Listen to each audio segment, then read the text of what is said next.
마가복음 16장 마지막 장의 내용을 우리가 함께 읽었습니다. 십자가에 죽으셨던 주님, 빌라도 총독에게 그 죽음이 확실하게 확인이 되고 난 다음에 아리마대 사람 요셉이 준비해 둔 무덤에 안치가 되었습니다. 그리고 하루가 지나고 안식 후에 첫날 이른 새벽에 예수님을 사랑했던 여인 몇 명이 그 무덤에 가서 향품을 바르려고 했습니다. 무덤으로 갔는데 그 무덤을 가면서 과연 누가 우리를 위해서 무덤을 열어줄고 하는 그런 염려를 가지고 무덤 앞에 도착했는데 이미 그 무덤은 돌이 걷어져 있는 상태였다 이렇게 말해줍니다. 그리고 그 무덤 안에 들어갔더니 흰 옷을 입은 한 청년이 앉아있는 것을 보고 깜짝 놀라게 됩니다. 이 흰 옷 입은 한 청년, 다른 복음서에 보면은 천사를 뜻하는 말입니다. 그가 이렇게 말합니다. 6절과 7절에 보니까 놀라지 말라. 십자가에 못 박히신 나사렛 예수, 그를 찾고 있지만 그는 살아나셨고 여기 계시지 않는다. 그러면서 주님이 안치되었던 그곳을 확인시켜 준 다음에 당부합니다. 베드로에게 그리고 제자들에게 가서 이렇게 전하라고 이야기합니다. 7절 보면 예수께서 너희보다 먼저 갈릴리로 가시겠다라고 전에 말씀하셨던 대로 그는 여기 계시지 않고 거기서 다시 뵙게 될 것이다 라고 이 말을 전하라고 이야기합니다. 이 말씀 우리가 앞에서 읽었던 말씀 가운데 있었죠. 내가 먼저 갈릴리로 가서 있겠다. 거기서 다시 만나자.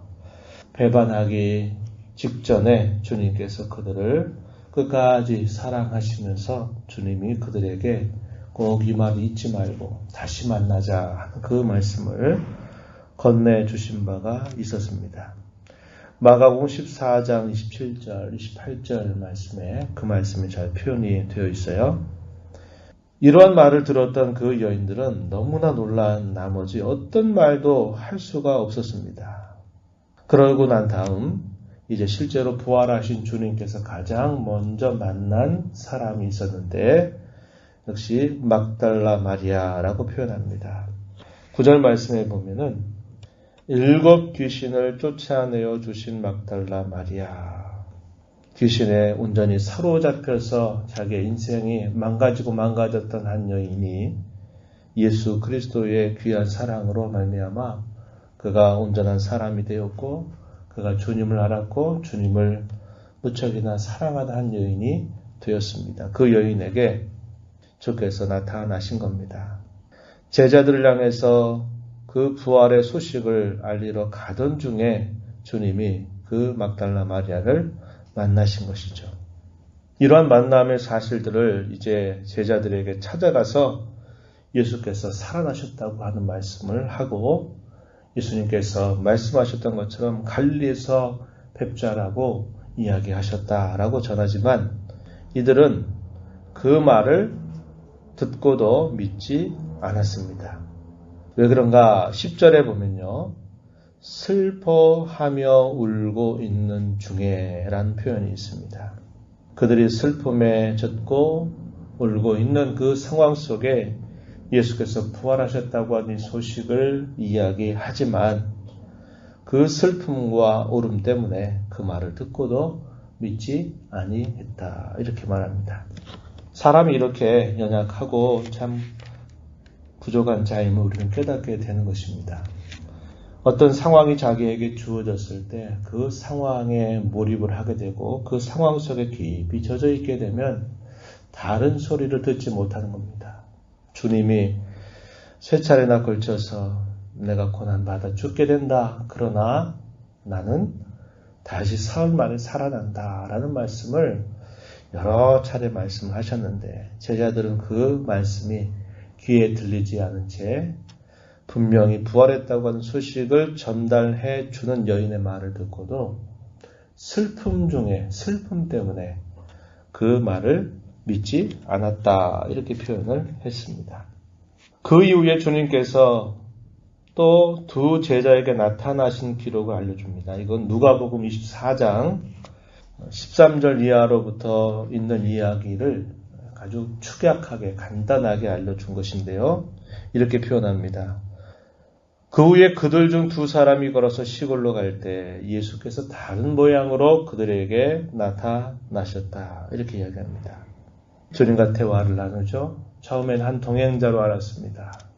예루살렘에서 무슨 일이 있었느냐라고 묻는 낯선 한 사람의 물음을 들었던 이 두 사람은 엠마오로 향하고 있었고, 이 사람은 깜짝 놀라서 도대체 지금 예루살렘에 무슨 일이 일어났는지를 모른단 말이냐, 그러면서 어떻게 이런 소식을 모르냐, 그러면서 쭉 이야기를 시작하다가 그 낯선 사람이 그들이 잘 알고 있는 구약의 말씀들, 여러 말씀들을 함께 나누게 되면서 이들의 마음이 뜨거워지고, 그러면서 마침내 부활하신 주님이심을 그들이 알게 되는 겁니다. 그래서 엠마오로 가던 그 제자들이 다시 주님의 제자들이 모여있는 그곳으로 다시 향하게 되는 사건이 기록이 되어 있습니다. 그래서 그들 또한 주님께서 다시 부활하셨다, 그분을 내가 만났다 라는 사실을 제자들에게 알려주지만, 이 제자들의 반응이 어떻겠다고 표현하냐면 13절의 끝에 보니까 남은 제자들에게 알리었으되 역시 믿지 아니하니라, 이렇게 표현합니다. 막달라 마리아의 부활의 소식을 들어도 믿지 못했던 사람들, 그리고 두 사람이 엠마오로 가다가 다시 돌아와서 주님이 나타나셨다, 부활했다고 하는 이 소식을 벅차게 알려드리지만 역시 믿지 않았다, 이렇게 표현했습니다. 14절에 보면 그 후에 주님이 11명의 제자가 있는 그곳에 주님이 나타나십니다. 그러면서 그들에게 평안을 전하시면서도 또 한편으로는 그들의 불신, 그들 마음의 완악함을 책망하시게 됩니다. 왜 그러한가? 분명히 증언자들의 말을 듣고 있으면서도 또 주님이 그들을 보내셨음에도 불구하고 믿지 않고 있는 그들의 완악함, 그들의 불신에 대한 주님의 책망이었다고 하는 겁니다. 이 사실들이 무엇을 보여주나요? 우리가 볼 땐 참 이해하기 어렵습니다. 아니, 3번씩이나 주님이 부활하겠다고 하는 사실을 분명히 이야기하셨는데, 그 사실을 혹 몰랐다 하더라도 분명히 증언자들이 봤다고, 주님을 봤다고, 주께서 살아나셨다고 하는 말씀을 여러 차례 이렇게 보여줌에도 불구하고 그들은 여전히 믿지 않았다라고 말합니다. 사람의 완악함, 사람의 연약함, 부족함, 이것을 아주 분명하게 보여주게 된다는 것을 알게 됩니다. 저와 여러분은 예수 그리스도의 죽음의 현장을 본 적이 한 번도 없고요. 주님이 다시 살아나셨다고 하는 그 증언을 한 번도 들어본 적이 없어요. 그런데 저와 여러분에게는 이 사실이 한치의 의심이 없이 그대로 받아들여지는 겁니다. 우리가 잘나서일까요? 그렇지 않아요. 하나님께서 우리에게 2000년 전에 그 예루살렘에 일어났던 그 일을 한 번도 본 적이 없고 들은 적이 없고, 하지만 믿어지게 된 것은 전적인 하나님의 은혜의 선물이다라는 것을 우리는 알게 됩니다. 반면에 그 현장에서 가장 가까이 있었던 제자들마저도 둔감해지고 그들의 상황 속에 그들이 빠져들어서 예수님의 이 부활의 기쁜 소식이 전달이 됨에도 불구하고 여전히 불신하고 있는 그들의 모습이 나타난다는 겁니다. 주님은 부활 후 여러 차례 이 제자들에게 직접 나타나셔서 그들과 함께 계시기도 하셨다는 것입니다. 그렇게 믿지 아니했고 그렇게 완악한 그들의 마음을 주님께서 돌이키시고 그들을 여전히 품어주시고 이제 그들로 하여금 천국의 복음을 만방에 만민에게 온 창조 세계에 증거하라고 하시는 위대한 명령을 그들에게 내려주시게 돼요. 15절 말씀해 보세요. 너희는 온 천하에 다니며 만민에게 복음을 전파하라. 이 만민 밑에 1번 되어 있는데 내려가 보면 창조 세계에 표현되어 있죠. 창조 세계의 복음을 전파하라. 우리 주 예수 그리스도의 죽음과 부활에 관한 이 소식은 사람에게만이 아니라 온 창조 세계에 있어서 참으로 기쁜 소식이다라는 것을 말해줍니다. 죄와 부패로 인하여서 삐뚤어지고 왜곡되고 잘못된 그 세상, 하나님이 창조 시에 만들어 주었던 놀라운 조화와 모든 균형들을 죄와 부패가 다 깨뜨려 버리게 되었습니다. 그러나 예수 그리스도의 죽음과 부활을 통해서 창조 세계 때 하나님께서 보여주셨던 그 놀라운 회복이 이제 다시 시작될 것을 분명하게 보여주고 있는 것이죠. 우리가 그것을 두고 샬롬이라 이렇게 말하는 겁니다. 샬롬. 하나님이 창조하신 본래의 질서대로 모든 게 다 회복되고 있다는 것. 모든 창조물들이 제 자리를 잘 찾아가게 되는 것. 그것이 바로 샬롬이라 이렇게 말합니다. 그래서 주님은 그의 자녀들에게, 그의 백성들에게 언제나 은혜를 전하셨고 은혜를 빌었고 뿐만 아니라 평강, 샬롬을 그들에게 늘 말씀하셨다고 하는 것이죠. 이러한 소식을 만민들에게 가서 복음을 전하라 하는 위대한 위탁의 말씀을 제자들에게 건네주시게 됩니다. 그리고 오고 오는 모든 교회에 주께서는 그 위임을 해주신 것입니다. 두 가지의 반응이 나타날 것이라고 분명하게 말씀하십니다. 16절 보면요. 믿고 세례를 받는 사람은 구원을 얻게 되지만 믿지 않는 사람은 정죄를 받게 될 것이다. 구원과 심판 혹은 구원과 정죄라고 하는 것의 갈림길, 그것이 바로 이 복음이 갖고 있는 능력이고 또 복음의 효과다라는 사실을 분명하게 말씀하시게 됩니다. 그리고 믿는 자들에게 나타날 특별한 기적적인 사건들에 대한 말씀도 주고 있습니다. 이것은 특별히 사도들을 통해서 행해지게 될 그런 일들임을 우리가 보게 되죠.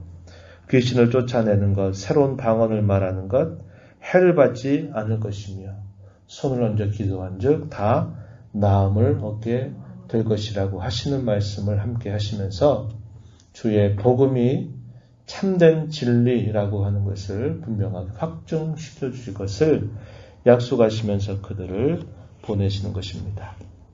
약 40일간 함께 있었던 주님은 마침내 이제 승천하시게 됩니다. 19절에 보니까 하늘로 올려지사 하나님 우편에 앉으시니라 이렇게 말합니다.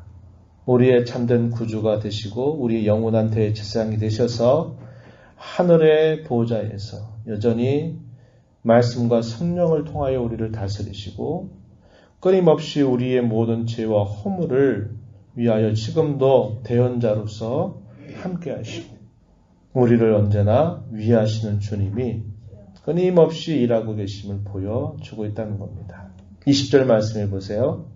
제자들이 나가 두루 전파할세 무엇을요? 천국의 복음을 주께서 함께 역사하사. 주님은 세상 끝날까지 내가 너희와 항상 함께 있으리라 말씀하신 것처럼 주님은 그의 몸으로는 하늘로 올라가시지만 여전히 제자들과 함께하며 주의 교회와 함께해서 이 구원의 역사를 이루어 가심을 보여주고 있다는 겁니다. 우리가 이것을 두고 뭐라 그러냐면 예수 그리스도의 천상 사역이다 이렇게 말합니다. 이 땅에 자기 백성들의 모든 죄를 대속하시기 위해서 이 땅에 탄생하신 주님. 공생의 3년을 통해서 많은 병자들을 고치고 천국의 복음을 전파하고 마지막에는 자신의 몸과 피를 온전히 그 대속을 위해서 내어주시고 죽으셨던 주님.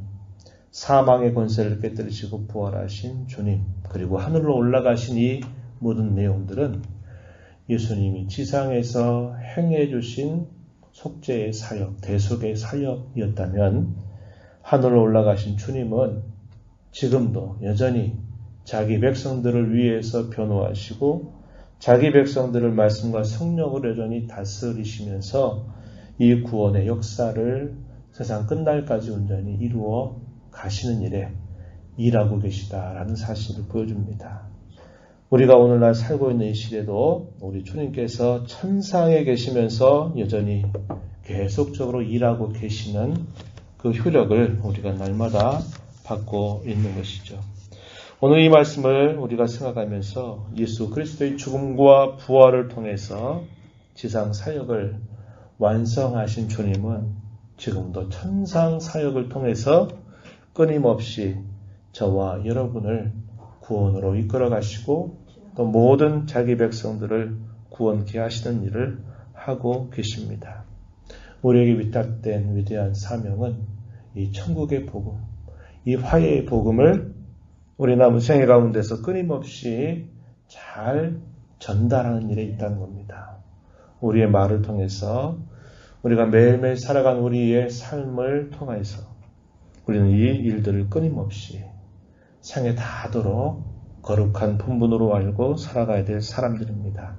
이러한 본분을 우리 가슴에 새기면서 이 하루 우리 남은 생에 주의 나라의 복음을 위해서 하나님 나라의 증인으로 힘써 살아가는 우리 모두의 삶이 되도록 인도하여 주옵소서. 간절하게 기도하면서 힘입어 또 살아가게 되는 여러분 우리 모두가 되기를 바랍니다.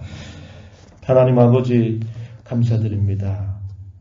복음서의 마지막 장을 오늘 함께 읽으면서 주님은 말씀하셨던 것처럼 예고하셨던 것처럼 내가 고난받아 죽을 것이지만 나는 다시 살아난다 라고 말씀하셨고 내가 살아난 다음에 갈릴리에서 다시 만나자 라고 주님은 분명히 말씀하셨습니다. 사망의 권세를 깨뜨리시고 부활하신 주님의 이 부활의 소식이 여러 사람들을 통해서 제자들에게 들려지지만 그들의 마음의 혹독함이나 그들이 젖어있는 슬픔 그러한 것들로 인하여 듣고도 믿지 않은 불신을 보여주었습니다. 그러한 그들을 주님은 또 여전히 나타나셔서 그들의 믿음 없음을 책망하시면서도 주의 부활의 이 분명한 사실들을 그들에게 확증시켜 주시고 그들로 하여금 부활의 증인으로 십자가의 증인으로 살아갈 것을 당부하심을 우리가 살펴보았습니다. 2000년이 지난 지금 한 번도 본 적이 없고 또 한 번도 우리가 삶 현장에 있지도 않았지만 예수님께서 저희들의 죄를 대신하여 죽으셨다고 하는 사실, 우리에게 영생을 주시려고 부활하셨다고 하는 이 사실을 믿는 하나님의 자녀가 되게 하신 것을 감사드립니다. 먼저 부름받아 이 구원의 은혜를 받게 하셨사오니 아직 믿지 않는 우리의 가족들과 이웃들과 또 이 땅에 살아가는 많은 죽어가는 영혼들에게 화해의 복음, 생명의 복음을 저희들의 말과 행실과 삶을 통해서 잘 드러내도록 은혜를 베풀어 주시옵소서. 주의 은혜의 보좌 앞에 나와서 아버지의 은혜를 간구하는 모든 심령들을 용납하여 주시고 기도 가운데 주의 음성을 듣고 주와 교제하는 복된 시간이 되게 하옵소서. 예수님 이름으로 간절히 기도드리옵나이다. 아멘.